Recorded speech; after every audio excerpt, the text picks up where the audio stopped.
Всем привет, с вами снова MaxDice7, и на этот раз эти ролики будут, скажем так, посвящены все-таки новичкам.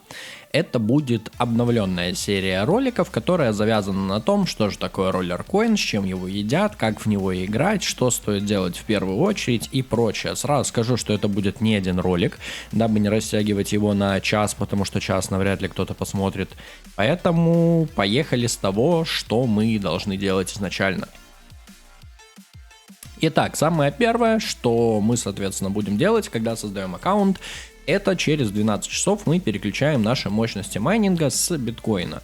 Почему? Потому что биткоин майнится достаточно слабенько, скажем так, и с вашей мощностью вы очень мало что там получите.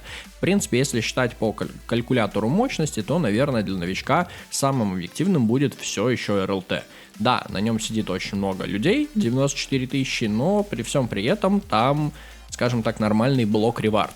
Чтобы это сделать, нам нужно будет зайти, соответственно, в нашу мощность, где она у нас есть, вот здесь, и нажать Split Power. Мощность вы можете менять спустя 12 часов после создания и входа в игру в аккаунте, и также после каждой смены спустя 12. Вам нужно будет сделать 100 на RLT токене и поставить везде остальные по нолям. При этом нажать «Сохранить изменения». Это делается через 12 часов.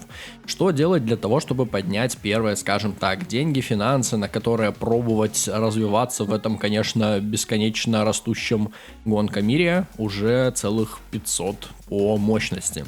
Что мы делаем? Мы выполняем все, соответственно, дейли задания и потом weekly офферы. Первую неделю я советую вам просто играть в игры, пытаться делать таски и пытаться закрывать как можно больше дейли и weekly офферов, чтобы в конце концов, особенно если у вас созданный новый аккаунт, скорее всего получить вот эти вот 5 RLT. Но, скажем так, не все может быть так радужно, и вполне возможно, что вы не сможете получить вот эти 5 RLT, но если прям хорошо постараться и вам повезет с офферами, будет доступно достаточно много, потому что изначально, когда вы только регистрируете аккаунт, есть такие офферы, как War Thunder, которые прекрасно работают и приносят по одному условно RLT, и вам достаточно легко будет сделать вот этот конкретно квест на то, чтобы выполнить все, то есть сделать 100 мерджей, вполне себе реально, если это будут детальки и если вы будете на все боксы открывать абсолютно ящики, на все РСТ. Соответственно, сделать крафт майнера тоже какой-то очень дешевый, при условии, что вы выбьете кучу деталек, можно без проблем.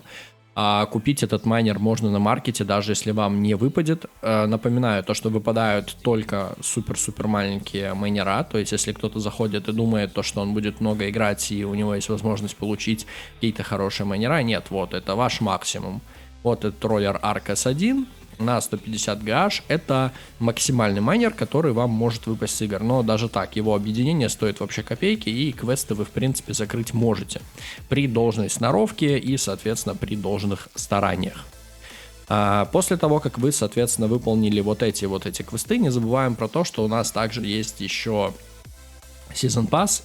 Абонемент для новичков, он крайне желателен, потому что вы будете получать какие-то первые бусты, то есть для вас даже 50 GH на 3 дня это уже будет, неплохо, и какие-то маленькие майнера. Чем дальше вы зайдете здесь, тем, соответственно, будет лучше. Понятное дело, что лучше всего начинать его проходить, когда он только-только начался, тогда при условии, что вы будете только на фри-то-плей играть, вы все равно можете забраться довольно высоко. То есть это там 30-е плюс уровни. А на 30-х плюс уровнях вы уже как бы получаете и первые какие-то майнера вот на 18-м, на 36 тысяч GH, и какие-то РСТ дополнительные, и РЛТ. Но это вы получите за все время действия, скажем так, сезона. Длится он в среднем сейчас 100 дней, и поэтому, соответственно, уже не то чтобы старт. Из всех этих квестов вы сможете делать, скорее всего, вы сможете делать игры без проблем. Все вот эти вот после этого, скорее всего, что мерджи сможете поддерживать, каким-то соцсетям присоединиться. Это вообще смешно, я считаю. Пригласить друга первоначально можете звать действительно своих просто друзей. Потом можете использовать, не знаю, какую-то рекламу в интернете или еще что-то, если у вас прям, нет у кого приглашать. Категорически не рекомендую регистрировать аккаунты самому, потому что это все происходит в любом случае с одного айпишника. Максимум использования прокси, но я все же не фанат этого и вам не советую. Если все же в конце концов вы словите бан аккаунта за это, то будет печально просто за потраченное время. Соответственно, вот это то, что вы можете делать. Конкретно таски первое время у вас, возможно, будет получаться, пока вы будете выполнять все таски, которые доступны, скажем так, новичку.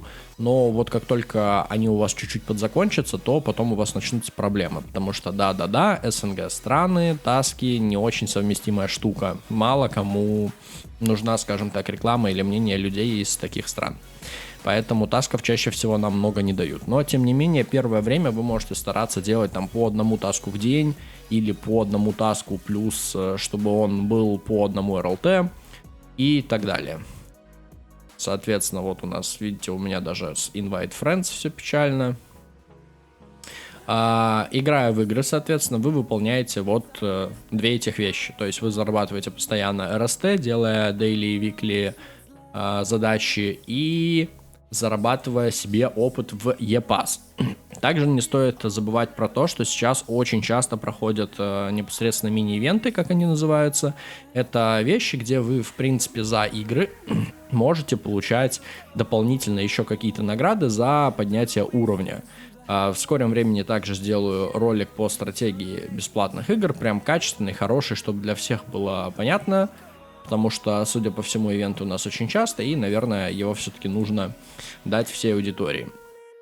Соответственно, вот вы здесь дожидаетесь там или не дожидаетесь, можете скипать. В играх убрали в наградах запчасти, то есть если кто-то будет смотреть мои старые ролики, где говорится, что вы можете получить там такие-то запчасти, все. В играх теперь бадают только бустер на мощность, то есть бустер может быть просто на 200, 300, 100 GH, либо может выпасть бонус на удвоение времени действия игры и удвоение мощности игры. То есть вот за каждую игру вы получаете 2184 GH. И в конце игры вам может выпасть бонус, который удвоит время работы этого бонуса. То есть если у вас не базовый ПК, как у меня, и вы каждый день играете в игры, у вас будет ПК 4 уровня, и мощность будет сохраняться 7 дней. Так вот, с этим бонусом, который в конце выпадает, она будет сохраняться 14, при условии, что вы будете поддерживать свой ПК каждый день. Либо X2. Ну, X2 это понятно. Вместо 2184 получим там почти 4400. Это вот, скажем так, все на старте, что вы должны делать. Также советую все-таки непосредственно в каких-то соцсетях на них подписываться, потому что в том же Телеграме, Дискорде, чтобы узнавать актуальные новости, вы должны там быть. Там часто проходят какие-то розыгрыши, еще что-то. И, соответственно, это все дает, какие-то, пускай и призрачные шансы на то, что вы победите. Я знаю уже достаточно много людей, которые побеждали, потому что конкурсы проводятся довольно часто. И, соответственно, они поднимались на этом, получали неплохой буст. Также нужно еще понимать то, что если вы собираетесь в эту игру донатить, всегда нужно донатить на скидках в минус 25, BNB и прочее. И в идеале еще донатить, если вы собираетесь донатить для конкретной цели, под ивенты. То есть вот под ивенты, которые проходят. Потому что в этих ивентах можно сделать буст. Когда вы задонатите, вы за свою криптовалюту купите RLT. И вот за эту покупку вы получите X на 1 час, если что. И, соответственно, каждые абсолютно ваши поинты, которые вы будете получать, будь то траты РЛТ на маркете, будь то там крафты какие-то, покупки, мерджи и прочее, они будут умножены у вас на тот X, который у вас здесь в итоге получится. Так, пойдем, соответственно, немножечко дальше. Допустим, первая неделя прошла. Она закончилась у вас, и вы сидите и думаете, у вас нет на полках вообще майнеров, у вас есть 7 уровень ПК, есть какое-то количество, может быть, уже РСТ, а может, все потратили, есть какое-то количество деталей. Что же делать дальше? Детали скидываете все, которые не нужны вам для ежедневного задания, именно еженедельного, ежедневного на мерджи. Все остальное вы скидываете, вам это не нужно. Ваша основная задача — копить РЛТ. После того, как вы накопите достаточную сумму РЛТ, единственный ваш источник дохода по факту останется непосредственно маркет. Когда его ввели, люди очень неплохо на нем поднялись, да и сейчас достаточно сильно продолжают на нем подниматься. В принципе, механика маркета довольно простая. Если вы новичок и поначалу вы не знаете, что и как, я советую вам просто вот так вот открывать, просто колесиком, да, нажимаете колесиком на любой этот и смотрите. Вот сейчас майнер продается за 178,5, и это Unreal, то есть достаточно дорого. И вы думаете, продадите вы его в плюс или нет? Смотрим на последние продажи этого майнера и видим то, что его продавали за 140, там 100, типа 39, 157. То есть эта цена объективно неадекватная для такого майнера на данный момент. Соответственно, закрываем. И продолжаем нажимать ОК. Ну, вообще изначально это могут быть и запчасти майнера. Если вы думаете, что что-то вырастет, и вы как-то обхитрите рынок, то вы можете делать все, что угодно. И вот таким образом просто открываете майнера, примерно стараясь запомнить их основную, цену. То есть вбить в голову, за сколько примерно это все стоит. Как видим, 2.1, 2.1, здесь 2.24. Невыгодно. И здесь такая же история. 14, 23, 14.5. Ну, то есть мы видим то, что сейчас 14.23 как бы предложение, да, а покупали даже чуть дороже. И мы уже начинаем задумываться, типа, не купить ли перепродать. Но здесь есть одна проблема. Мы не забываем также, что при выставлении на продажу Rollercoin сверху добавит 0.5% своей комиссии, то есть 0,5%. И получится, или не 0,5%, или 5%, ну, сейчас посчитаем. В общем-то, с, допустим, 14 РЛТ, это можно очень легко сделать, если мы выйдем и поставим какое-то, не знаю, круглое число, допустим, продать провод, да, и продаем его за 10. Как видите, 10,5.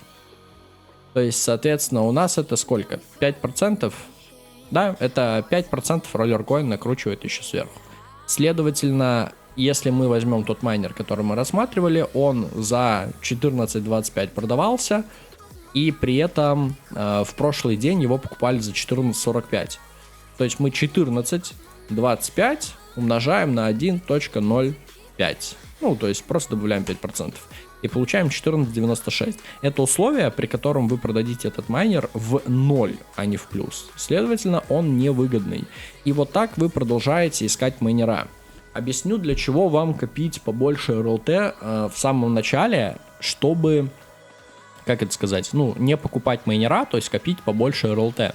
Потому что очень часто попадаются прям реально хорошие предложения, которые, как бы это правильно выразиться, они дорогие. То есть очень часто Unreal майнеры или майнеры, допустим, в 5-й крафт, в легендарный, они попадаются с прямо, очень уж привлекательными ценами. Но из-за того, что у вас не будет валюты, не будет РЛТ, даже если вы его увидите, вы не сможете его купить и заработать на этом. И это самая главная проблема. Почему не стоит тратить в начале вообще хоть какие-то наработанные РЛТ. То есть, когда постоянно в чате мне пишут, спрашивают в Телеграме, мол, а вот я заработал 1 РЛТ, что купить? А я заработал 10 РЛТ, что купить? А я заработал 40 РЛТ, что купить? Ребята, ничего не нужно покупать, потому что эта покупка в потенциале ничего вам не даст. Плюс 1 или 2 майнера мощностью, да даже если вы за 40 возьмете на 200 GH типа мощности, это все еще ничего для самого аккаунта. Но вот, если вы будете копить РЛТ и в итоге выйдете на, 1000 РЛТ, то вы сможете уже покупать себе какие-то ивент-пассы или закрывать боксами какие-то условные ивенты. И при этом у вас еще будут деньги оставаться. То есть вы с 1000 до 700 спадете и опять потихоньку набиваете. И таким образом на большой сумме на аккаунте вы можете достаточно легко делать деньги на маркете. Но да, это нужно постоянно сидеть, вот так вот мониторить. То есть смотреть сколько. Вот видите, 620, да? 620. При этом продавали за 631. За 476 невыгодно. Но если бы сейчас, допустим, это появилось за 390, я бы просто мгновенно купил, потому что я понимаю, что у меня выкупят это в плюс. И даже если мы учтем 5%, то есть 390 умножим на 1,05, мы получим все еще 410. Понимаете, да? То есть это Даже с комиссией, если мы выставляем, и купили мы за 390, мы выставим там за 440, и это плюс 20-30 РЛТ на ровном месте. Поэтому на таких больших майнерах всегда самая хорошая наварочка идет. Но всегда смотрите цену, по которой его продавали. Может случиться ситуация, где у вас, не будет почему ориентироваться. Допустим, здесь вообще всего 2 продажи, да? А до этого, вообще не было продаж, потому что майнер новый. Но тем не менее, что же в такой ситуации делать? Смотрите всегда на мощность. Всегда берете 635, да, 635, можете дописывать 355 и делите на количество РЛТ, за которое его продают. Мы видим, что коэффициент получается на 1 РЛТ, у нас не коэффициент, а мощность на 1 РЛТ это 4322 GH. Это крайне мало, без шуток. Это достаточно маленький показатель. То есть, чтобы поймать хороший показатель, вам нужен, где-то 8+. Это будет хороший показатель, и вы, скорее всего, что сможете продать его в плюс после этого. Допустим, здесь мы видим 4 528 020. И после этого делим это на 620. Коэффициент у нас 7,3. Уже неплохо, согласитесь. Но мы видим, что здесь продавали дешевле. То есть по 473, 476. И давайте посчитаем вот теперь мощность, опять же, 4 528 020 и поделим на 400, допустим, 476 РЛТ. Это коэффициент 9,5. То есть это та вещь, которую вы, скорее всего, перепродадите в плюс, потому что, как видите, здесь уже за 631 кто-то действительно продал. Вот за такими показателями на 1 GH вы должны охотиться. То есть там 8,5 плюс, 9,5 плюс, чтобы вы могли после этого его продать в плюс. И вы скажете, а как же так охотиться? Ребят, нет никакой универсальной стратегии. Вы сидите, просто, не побоюсь этого слова, задрачиваете маркет и смотрите на цены. То есть вы должны уже, когда майнер выгодный появится у вас вот здесь в ленте, вы уже должны знать, что он выгодный, чтобы успеть его приобрести. И если вы будете знать, скажем так, цены на самые такие ходовые сейчас актуальные товары, да, вы будете видеть, опа, а вот это low price, то есть ниже того, что должно быть. Хоп, заходите быстро и покупаете, соответственно, этот майнер, потому что вы уже заранее знаете, что вы, скорее всего, что уйдете в плюс.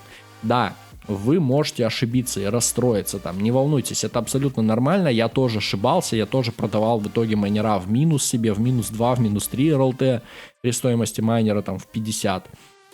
Такое бывает, это, ошибки это нормально, но если вы научитесь этим заниматься, скорее всего, что у вас дела в роллеркоине пойдут в гору, потому что на данный момент это единственное, что, позволяет хоть как-то заработать в роллеркоине, скажем так, без каких-то инвестиций.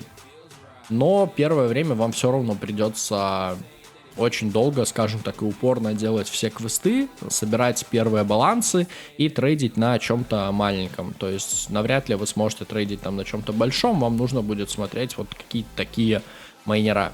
Также еще вот очень хороший совет с тем же самым майнерзаурусом. На него уже дважды был крафт. И, соответственно, в этот момент он пампился нереально по цене. То есть он очень сильно возрастал. И если вы верите в то, что вот с чем-то таким будет крафт, увидели где-то какую-то пасхалку и считаете, что какой-то маленький майнер будет использоваться для крафта, или даже вы только-только увидели пост о том, что будет крафт, вы тут же заходите на маркет и пытаетесь скупить. У меня несколько раз получалось делать, скажем так, неплохо денег на этом, потому что если вы вот посмотрите ценники, видите, да, то есть это его ценник до того, как на него крафт объявили, и один день 1, 3, 3, 4, 3, 4, 2. Вот теперь представьте то, что у вас действительно было, очень мало РЛТ, да, то есть вы там за неделю заработали там 5-6 РЛТ. И вы видите эту новость, вы сверхбыстро заходите в роллеркоин. Я говорю сверхбыстро, потому что я тоже так сделал. Буквально за секунд 5 уже цена выросла очень сильно. Сверхбыстро заходите в роллеркоин и скупаете на все бабки, что у вас есть. У вас есть 5 РЛТ. Вы скупаете майнерзауров допустим, по 0,5, да? Соответственно, у вас будет 10 их штук. Вы ждете один день и продаете, ну, не по самому высокому прайсу, допустим, 3,7, да? То есть 10 штук умножаем на 3,7, у нас уже получается 37 RLT, а было у вас 10. То есть 27 RLT практически чистого плюса. Отнимаем там комиссию за их выставление, копеечную будет. И, ну вот, пожалуйста, это ваш профит. И все благодаря тому, что вы либо предсказываете как-то движение рынка, анализируете какие-то их посты, либо просто держите руку на пульсе и очень быстро заходите. Такс. Taskwall. Taskwall сейчас очень сильно переработали. Здесь есть теперь призовые фонды. Здесь можно выполнять задания от многих, соответственно, площадок. Но старые, которые, ну вот, работали, это Offertora. У Offertora есть несколько вещей, которые 100% платят. То есть War Thunder платит. Проверял на себе. Dream Gym долго. Это все не смотрел. Так, ну, в общем, я не вижу еще. Вот, My Gym я проходил, тоже как бы дают, но это долго проходится. Явно там почти 2 недели. И многие вещи вы не сможете установить. Сразу говорю, желательно отказывайтесь от таких вот заданий, которые написаны Register 10 Collection. Там Gold, Gems, кристаллы, что угодно. Просто, если это такая же площадка, как Offertora, то это просто взаимозаменяемая реклама, и чаще всего она не платит. Но могу вас, как сказать, предостеречь или разочаровать. Реальность такова, что, скорее всего, что большинство из этих офферов, оно будет либо для вас недоступно, либо даже когда вы его выполните, вам просто не засчитают награду. Так что старайтесь выбирать максимально простые оффера, либо те, которые прям проверены. То есть, когда вам говорят, что да, это действительно платит. Для этого можно там в чатах пытаться спрашивать. То есть, если кто-то это проходил и ему заплатили, он ответит. Если кто-то это проходил и ему не заплатили, он тоже ответит. Если это никто не проходил, ну, тогда вы уже первопроходец, и тут на свой страх и риск. Штука полезная, заработать на ней какое-то время можно. В топы даже не пытайтесь попасть, потому что не с нашим регионом можно попасть в топ. То есть здесь человек один оффер выполняет, получает 42 RLT. Вам, чтобы в нашем регионе получить 42 RLT за офферы, если честно, мне кажется, за все офферы, которые у меня были, я не получил 42 RLT. За все вместе взятые. То есть 0.4, 0.37, 1, 1, там, 1, 1, 1, 1, 1, 1. Ну да, я даже за все, наверное, 15 не получил. Такс. Почем мы еще не прошлись? Как считать свой профит? Честно говоря, вначале вы вообще можете этим не заморачиваться, потому что даже вот с моими мощностями, да, 46 pH, это уже немного, потому что я стою на месте, как у нас говорится, да, то есть там ребята, которые вместе со мной начинали, уже гораздо дальше пошли, потому что они постоянно сидят на маркете, я сейчас занимаюсь другими делами, поэтому я потиху улетаю на месте каждый раз, хотя мог бы, в принципе, уже гораздо выше быть. Даже с моими мощностями я получаю где-то в районе, ну, если брать в эфире, на $40 примерно, мне кажется.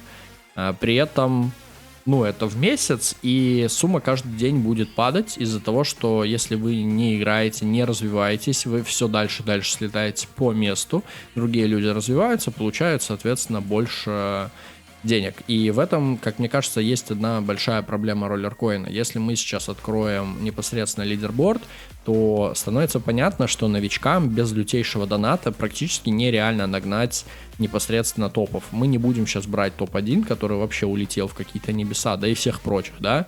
Мы возьмем что-то более, скажем так, приближенное там, такое слабенькое. Ну вот, допустим, Лорен, да. У него 1 яж. И теперь давайте представим то, что запускается новый ивент, либо новый ивент-пасс, и появляются новые майнера, у которых есть, ну, допустим, проценты, да, даже без процента. Если вы можете заметить, у него майнерами 152 pH, а еще процентом сверху, да, бонус 960. То есть теперь считайте, 960 делим на 150. Это получается, что у человека примерно 600 чем-то процентов. И вот выходит новый майнер на ивенте, и вы оба, да, то есть вы новичок и старожила вот такой, закрываете ивент одинаково. но вы с этого ивента получите, допустим, 2 PH, если там все майнера без процента, да, 2 PH, ну то есть это 2 миллиона. А он эту цифру умножит на 640, ну то есть на 6,4 раза. И получится, что у него это 13 PH. То есть одним ивентом вы закроете на 2, а он одним ивентом при этом закроет, как будто этих ивентов уже было 6. И вот в этом проблема. Эти топы, они будут идти дальше, и у них по факту нету особо границы, где они остановятся. Многие говорят, что типа, ага, полки там заканчиваются и прочее. Во-первых, процент дается до сих пор из инвентаря, то есть если у вас майнер убран, не стоит на полочке, он процент дополнительный все равно дает. Видео о процентах вы можете, в принципе, посмотреть на моем канале. Все о процентах в Rollercoin посмотрите. Во-вторых, есть очень много вариаций для грейда. То есть все эти майнера, вот у него в 3, где-то в 5, в легендарный можно грейдануть. И это прям очень-очень много можно сделать по грейду. Поэтому, честно говоря, не знаю, насколько сложно сейчас будет прям новичку стартовать. Я могу подсказать, как это сделать, но дальше весь выхлоп будет зависеть, ну, только от вас, ребят. Потому что если в это прям не вкладываться по времени, по силам, не знаю насчет даже доната, но, возможно, потом вас это сподвигнет и донатить, то будет сложно. Будет действительно сложно. Free-to-play год назад можно было, сидя в игры 24/7, так маркета не было вообще, чисто игры, можно было заработать где-то 8-9 долларов, да, в крипте и где-то 10 в RLT. В RLT сейчас заработок, понятное дело, увеличился. Появились квесты на RLT, появилось еще что-то. А вот в крипте, честно говоря, упала, наверное, раз в 5 цифра. То есть сейчас, мне кажется, если я буду сидеть и играть столько же, сколько я играл в те дни, я заработаю за месяц бакса 2-3. Но это при том я должен жить в роллеркоине. То есть я должен не вылазить с игр. Короче, это все спорно. Насчет ивентов. Меня просили разобрать ивент в, соответственно, ролике. Я не буду этого теперь делать, потому что в скором времени я сделаю ролик по конкретно Дискорду. Вы сможете сами брать без проблем таблицы, которые вам нужны. А разбирать ивент, в котором ничего абсолютно не поменялось, кроме картинок, честно говоря, нет желания. Насчет, соответственно, крафтинг гонки. В самом конце скажу. Гонка, которая, опять же, работает по такому принципу. То, что вы заходите, у вас есть непосредственно крафтинг-коферы, и что хотите, то и крафтите. Они абсолютно одинаковые, то есть выбор зависит просто от того, какой бонус вы хотите получить. По деталькам все идентично. Так вот, здесь есть всего 3 разных команды. Первая — это плюс майнинг RST минус биткоин. Это бред, потому что на биткоине сидит огромное количество человек, и никому это, в принципе, не сдалось. Они как-то пытаются его уменьшить, но, как видите, не очень. Соответственно, дальше у нас идет 25 ивент-пассов розыгрыш в Твиттере и минус 15% догов. Это самый адекватный вариант, потому что, во-первых, это самый маленький минус процента, то есть на эфир 25, на биток 20, а на догов всего 15. Во-вторых, доги имеют самую маленькую награду практически. То есть сколько бы на них там человек не сидело, у них очень-очень маленький бонус именно сам по себе за блок-ревард. И последнее — это мистери загадочный розыгрыш в Дискорде, минус 25 эфира. На это вообще никто не подпишется, потому что эфир чаще всего является одной из самой высокодоходной монеткой. То есть, скорее всего, что все остановится именно на желтенькой машинке, именно на доги майнинге. В принципе, этот ролик все равно получился огромным и длинным, но, тем не менее, всем спасибо за его просмотр. С вами был Max Day 7. Надеюсь, теперь вы понимаете, что такое роллеркоин и с чем его едят.